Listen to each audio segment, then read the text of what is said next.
Hi, my name is Tammy, and welcome to College Credit Coach, where we are striving to help kids of any age earn college credits before ever taking a college course. Today we're going to talk about the Environmental Science DSST, and if you've seen any of the videos on my channel, we've talked about this a lot, this test, but I've never really dedicated one video to specifics about the Environmental Science DSST, so I wanted to do that today. As many of you have maybe seen me hold up this book and the study guide before, I will link them down below. But the Environmental Science DSST test itself is 100 questions in 2 hours. Now my kids, as they have taken this test, have never had a real time constraint. So just if you're wondering about that, it's a great test to start with for many reasons, and that's one of them. I use the Environmental Science book, and I will link this down in the description box below, with the Environmental Science Study Guide by Credits Before College. And Credits Before College has a website with a couple other study guides for DSSTs and CLEP tests that I highly recommend. This is where it all started for me. I went to a Credits Before College workshop and was explained all the CLEP and the DSST testing and the whole process.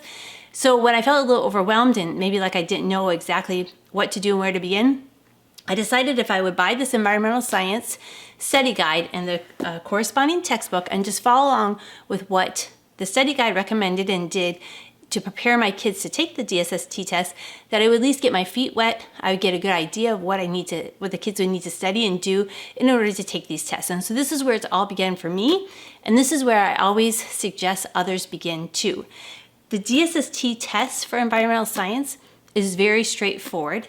I call it a definition-heavy test. So when you go through this textbook, if your kids can do their vocab cards, take some notes, do the drawings and things that the study guide recommends, and if they have understanding of that, if they can take their definitions and maybe apply them a little bit, then they are ready to go. So it's pretty straightforward, like I said. We did buy Peterson's and take the Peterson's practice test.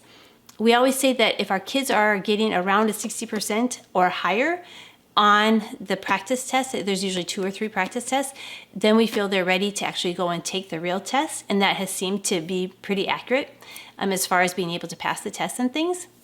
We started our oldest son, when I found out about this, was in, I believe, 7th grade, and then I started my daughter Emily and had her do the DSST Environmental Science test in 6th grade, and believe it or not, my son Jonathan did this DSST in 5th grade.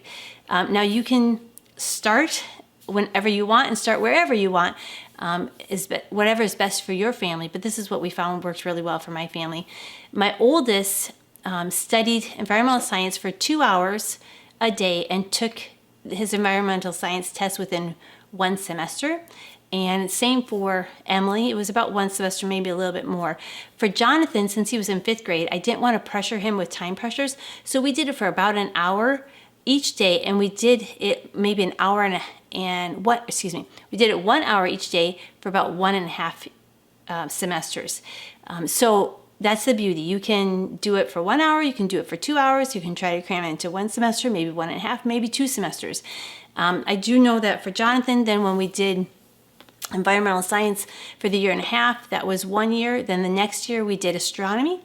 But like for Joshua and Emily, we did environmental science in 1 semester and astronomy in the 2nd semester. So it was all done in 1 year, versus with Jonathan, it was 2 classes for 2 years. Hopefully that makes sense. So anyway, I love the environmental science DSST test. I think it's a great one for kids to start on, not very stressful, just very straightforward. I hope you try it and take the test. If you've got any comments and you've got any suggestions for additional resources or things that you found really helpful, I would love to get your feedback. Please leave a comment down below, and we will see you in the next video. Thanks for watching. Bye.